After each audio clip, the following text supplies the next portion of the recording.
छोड़कर हमें जाना है।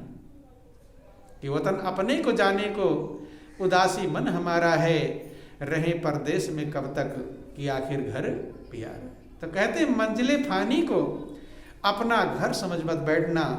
जो नासवान संसार है, जो छूटने वाला संसार है, जो पल पल छूट रहा है, लेकिन आपको इसका ध्यान नहीं। धीरे धीरे आप इस संसार से अलग हो रहे हो, दूर जा रहे हो, लेकिन मनुष्य को इसका ध्यान नहीं। ढूंढ लेना अपने रहने का ठिकाना रोज रोज। राजा का जिक्र आता है कि राजा के पास सब व्यवस्थाएं थी, सेना थी, फौज थे, धन के भंडार थे, रथ थे, हाथी थे, घोड़े थे, लेकिन जब जाने का समय आया लाचार हो गया। कहता है अब मेरे साथ कुछ भी जा नहीं रहा है, न धन जाएगा, न दौलत जाएगा, न रथ जाएंगे, न हाथी जाएंगे, न घोड़े जाएंगे, न रानियां जाएंगी, न पटरानियां जाएंगी, न बेटा बेटी जाएंगे। और कौन कहे, महापुरुष समझाते। जब विदूषक ने पूछा कि आगे महाराज आप कहीं जाते थे तो वहाँ आपके लिए स्वागत सत्कार की तैयारियां होती थी, तो अब जहाँ पर आप जा रहे हैं वहाँ स्वागत की तैयारियां तो हो गई होगी अच्छे से, क्योंकि राजा के देखो आपके यहाँ पर भी मंत्री संतरी आते हैं, तैयारियां होती कि नहीं होती। 2-4-10 दिन पहले टेंट फेंट लगना, ये सब लगना चालू हो जाता है, तैयारियां हो जाती हैं, रास्ते बंद कर दिए जाते हैं। लेकिन ध्यान देना कि जब इस संसार से जाना होगा, चाहे मंत्री हो चाहे प्रधानमंत्री हो, आगे तैयारियां उसी की होंगी जो सत्य में अपने मन को लगाया होगा, जो सत्य को समझा होगा, जिसने आसार संसार से अपने मन को हटा करके प्रभु में लगाया होगा, जो सत्य को पहचाना होगा। अन्यथा राजा कहता है कि विदूषक मेरे लिए वहाँ तैयारियां नहीं होंगी, क्योंकि आपकी आत्मा आपकी सच्ची गवाह है। आत्मा सब जानती है, सच्चाई का निर्णय करती है, आपको बार बार समझाती है, लेकिन मनुष्य आत्मा की पुकार को सुनता नहीं। बार बार ये कहती है कि तो सच्चाई को प्राप्त करो, सच्चाई में लगो, सच्चे कर्म करो, सच्चे राह पर चलो, लेकिन मनुष्य का ऐसा स्वभाव है कि वो आत्मा की पुकार को भी सुनता नहीं। चलो दूसरे की बात मत मानो, जो आपकी आत्मा कह रहे उसको तो मानना चाहिए। क्या आपकी आत्मा कहती नहीं, पुकारती नहीं? क्या उस परम सहारे को पकड़ना चाहती नहीं? क्या आनंद के भंडार को चाहता नहीं? अंदर तो पुकार रहती है, लेकिन कुछ अज्ञानता में, कुछ आलस्य में जीवन को मनुष्य ऐसे ही गंवा देते। कुछ खेल में गुजारी, मत विषयों ने मारी, बाकी उम्र गुजरने वाली, उम्र गुजर जाता है। राजा कहता है कि विदूषक कुछ भी मेरे साथ नहीं जाएगा, और को कौन कहे ये मेरा शरीर भी मेरे साथ नहीं जाएगा। जिसको तेल साबुन से साफ किया है, चमकाया है कि कहीं कबीर जब काल प्राण लेता है, गैर की बात क्या ये तन भी न साथ देता है। विदूषक वो छड़ी ले रखा था। क्या ले रखा था? छड़ी, कि महाराज लीजिए छड़ी पकड़िए। तो राजा को काफी दिन हो गया था और मरते समय ध्यान वैसे भी भूल जाता है कि विदूषक मुझे ये छड़ी क्यों पकड़ा रहे हो, कि महाराज याद करिए आपने कहा था कि ये छड़ी सबसे बड़े मूर्ख को पकड़ाना। मैं तो मूर्ख हूं इस सभा में, लेकिन आपने कहा था सबसे बड़ा जो मूर्ख होगा उसको पकड़ाना। तो आपसे बढ़कर मूर्ख मुझे दुनिया में कोई दिखाई नहीं पड़ रहा है कि आप कह रहे हैं मैं जा रहा हूं, लेकिन कहाँ जा रहे हैं न उसका पता है, न उसका ठिकाना है, न उसका एड्रेस है, न आपके इतने बड़े राजा हैं, आप महाराजा हैं, न आपकी सेना फौज आप ले जा पा रहे हैं।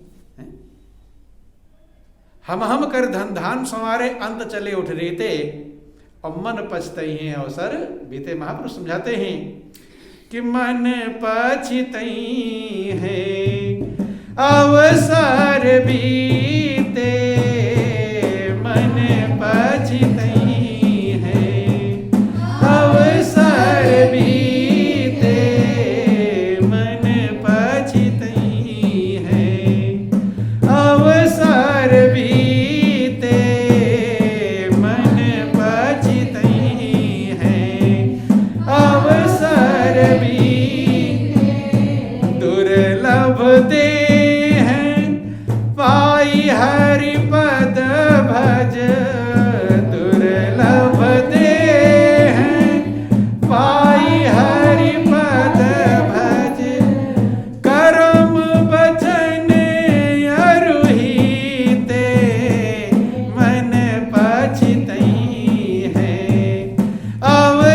अवसर बीते मन पछितई है, अवसर बीते मन पछितई।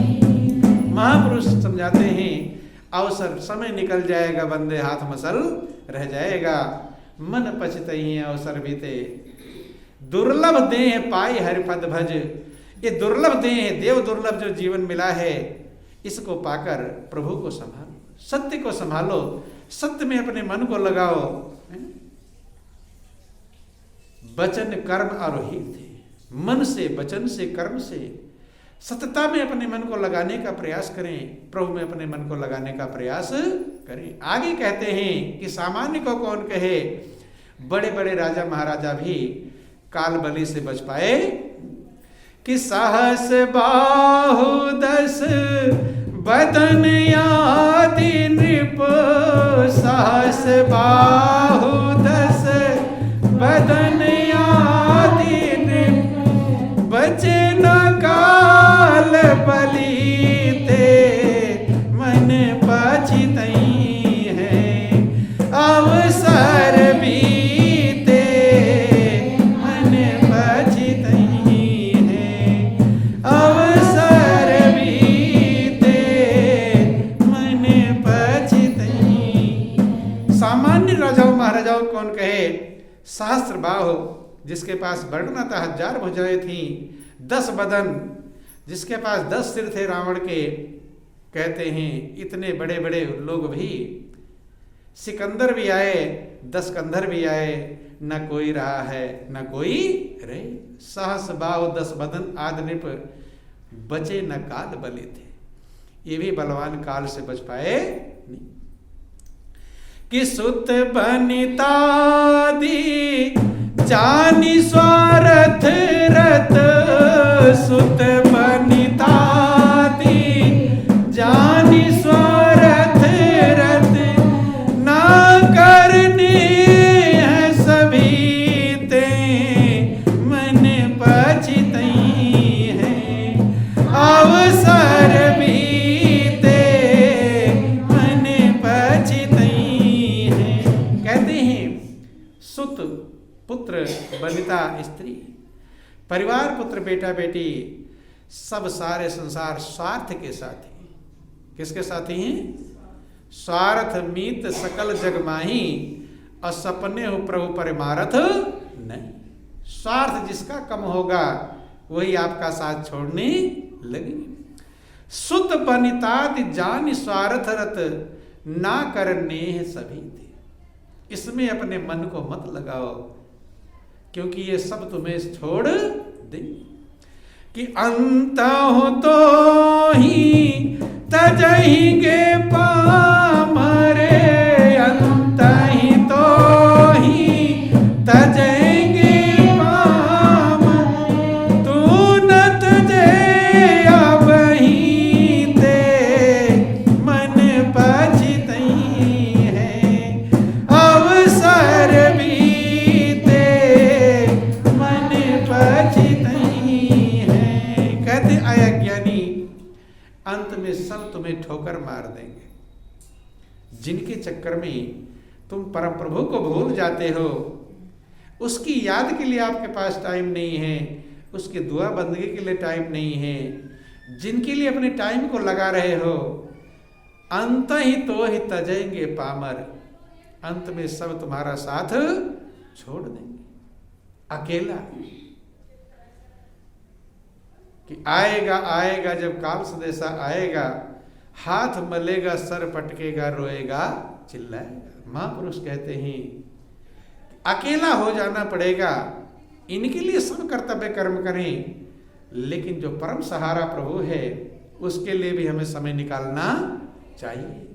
नहीं तो अपने आप को धोखा देते हैं, किसी और को हम धोखा देने वाले नहीं, और फिर स्वयं पछताते हैं। तो इसलिए विदूषक कहता है महाराज आप इतने बड़े होशियार राजा थे, बुद्धिमान राजा थे, मंत्री संतरी आपकी जय जयकार करते थे, रानियां पटरानियां सेना फौज रथ हाथी घोड़े सब मौजूद थे, लेकिन आज आप लाचार हो गए। आज आपको ये भी पता नहीं कि मुझे कहाँ जाना है। आज ये कि पता नहीं कौन सा सहारा पकड़ूं। न धन आपका सहारा काम कर रहा है, न बेटा बेटी सहारा काम कर रहे हैं। तो उस समझदारी का क्या लाभ मिला जो आप चालाक और होशियार थे। कहा था लो ये छड़ी पकड़ो, आपसे बढ़कर मूर्ख दुनिया में कोई भी नहीं। तो जिनको दुनिया वाले उस विदेशक को सब मूर्ख समझते थे, लेकिन वास्तव में वही ज्ञानी था। क्या था? वही ज्ञानी था जो सतता को पकड़ ले। दुनिया वाले भले हंसते रहें, दुनिया वाले मजाक उड़ाते रहें। हाँ, दुनिया वाले उसका मजाक नहीं उड़ाते। आज का समय आता है फटे चिथड़े